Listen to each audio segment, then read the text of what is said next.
dance has arrived, favorite time of the year. Chuck gets a little bit busy again behind the sports book after having about a month to get ready after the Super Bowl, but you're back at it, Chuck, and we're going to be talking, man, props, point spreads, big dance style on this report. He's Chuck Esposito, Racing Sportsbook Director here at the Red Rock Racing Sportsbook. I'm Scott Spreitzer of DocSports.com, and I do want to jump into that. We're going to talk a little NFL football in just a minute also, but the first thing I want to talk about before we jump into some of your interesting props, liability. Is there any liability? Is there somebody you guys are rooting against or for behind the counter as of yet? We're 2 days before tip-off. There's a few teams, Scott. I mean, first, this time of year is so exciting for us. As you mentioned, the whole property really transforms into college basketball central. We're not only showing the games in the book, but it's in the Lucky Bar, it's in the Rocks Lounge, even the bowling center. You walk around the property, everywhere is going to be college basketball tournament. I think when you look at liability, UCLA, Duke a little bit, and you think about Arizona, they weren't even in the top 25 before the season started. Not very often you see a team that's a #1 seed that wasn't even in the top 25.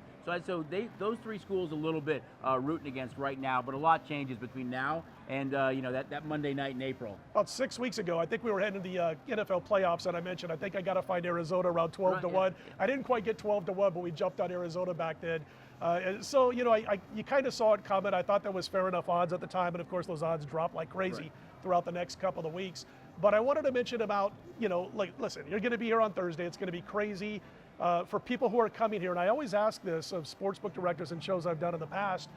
When do you need to get here? Because I remember in the 90s when I was just a young guy. I'm going to say it now. It's now. Yeah, it's like, it looks like calm right now. Right. But I remember getting to, I went to Caesars way back in the day. Right.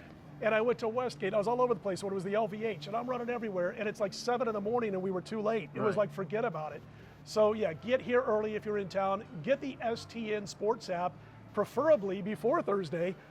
Tell the folks a little bit about the SDN Sports App before we jump into the props and stuff. First, we love it when all the guests come out and experience everything we have to offer. But this is a busy time of year for us. A lot of seat requests already. And as I mentioned, we'll be showing the games throughout the property, so there is other viewing areas as well. Rocks Lounge is a great spot to watch games. A lot of extra seating. But you're right, SDN Sports, get the app right now. We still have up to a $500 bonus going on. And it brings the tournament to you. In case it's busy in here and there's long lines, you can use the kiosk, but you have everything you see over the counter on the app. It really does bring the sportsbook to you. It's a great time, especially with early start times, late games. We'll be putting up the next games as soon as we can. You have in-play and everything else, all the props and regions, and to win the entire tournament on SDN Sports. Sports apps are like the internet to everyday life. I don't know how we survived or made our bets before we had sports apps. You got to get them. I wanted to mention, because we talked about the Arizona Wildcats, you've got a bunch of props here at the property, and you can bet all those, I'm guessing, on the sports app. Absolutely. So you got this great little Wildcats prop. Tell everybody about that. Yeah, it's a Wildcat prop that we're putting up right now. It's which Wildcat team will have the most wins, and that's Arizona, Kentucky, Villanova, and Davidson. And the first three I mentioned are all legitimate teams to cut down the nets. Yeah, I love it. I mean, I'm looking, of course, at Arizona. That's a team I just talked about, and I think they got a great shot, obviously, to meet hopefully for me, Gonzaga in the finals. I want to see a great game, but I'm also going to have a little bit of action on that game if it gets there. I got to tell you real quick, Chuck, about Gonzaga. When I was watching them in person, it's funny, on another video I did on radio shows I've done, it was like watching the junior varsity version of the best San Antonio Spurs teams. The cuts, the weaves, everything else. There are a few teams that can throw a wrench into that. We saw Alabama do it. Arizona's got the athletes, but they wouldn't meet unless they get to the championship game. Kentucky and UCLA have the athletes to be able to handle Gonzaga.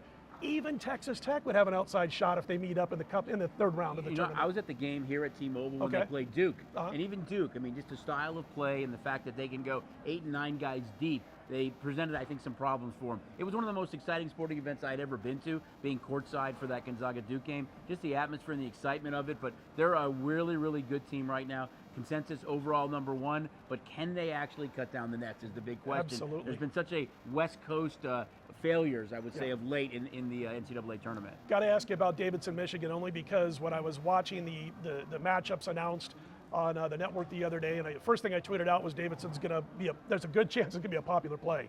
I saw one book far, far away from Las Vegas open Davidson the favorite. I kind of, and then everybody else, including you guys, opened Davidson a short dog. Are you seeing one-sided action at all? Has it been pretty balanced in that matchup? Yeah, I'd say a little bit more on Davidson, as you mentioned. To be honest with you, I didn't think Michigan was getting in.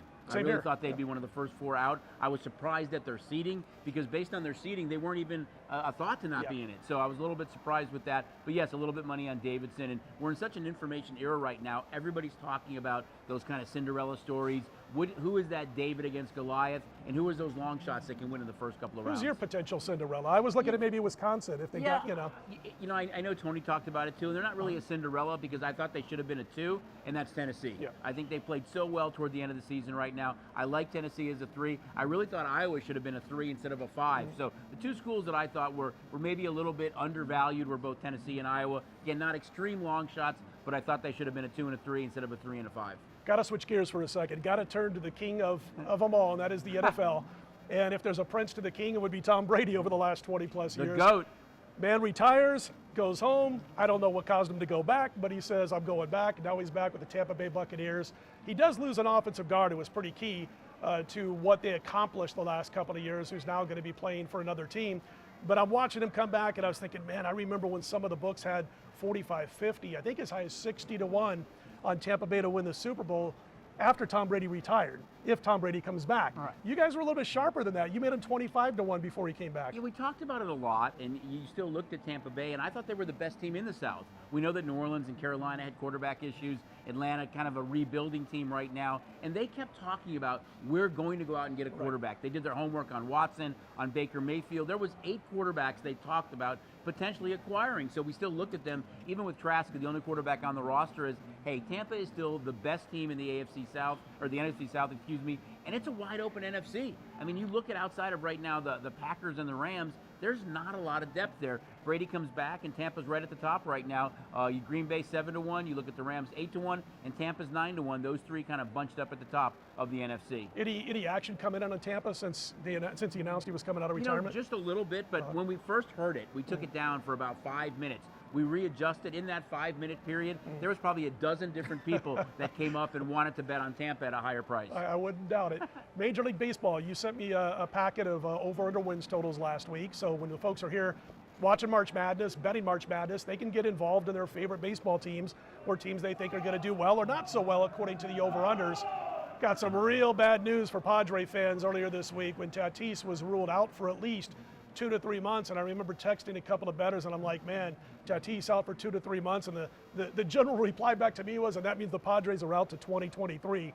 What did you guys do with the Padres when Tatis got hurt? We dropped them 3 full wins at that point. They are going to have Cleffinger back, which I think helps a lot. But you look at a Padre team as hot as they were last year, they really tailed off and finished under 500. I think the Giants, you ask all those guys who had career years, can they do it again? Dodgers are still the cream of the National League West right now, but we did drop the Padres, but it's been fluid.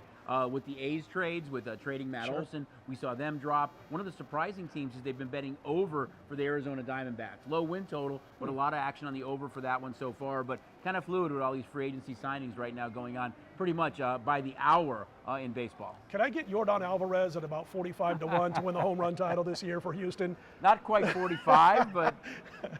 I had to ask. He had, 33 home runs last year?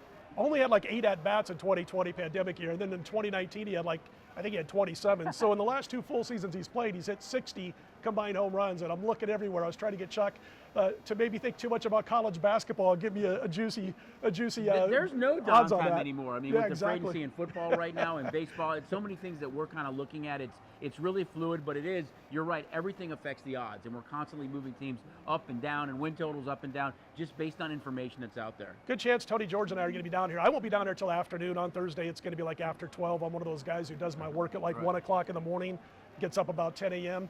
So I'll be down here in all likelihood, so will Tony George. And when you come by, be sure to say hi to this guy behind the counter. Get that SDN Sports App going. And the cool thing about that is maybe you want to take a break and get a bite to eat at one of the great restaurants at the Red Rock, and you've got your sports app right there, so you're not missing the action, missing the chance to bet when lines move maybe in your direction. So he's Chuck Esposito. I'm Scott Spreitzer from DocSports.com. Let's put him in the win column, everybody.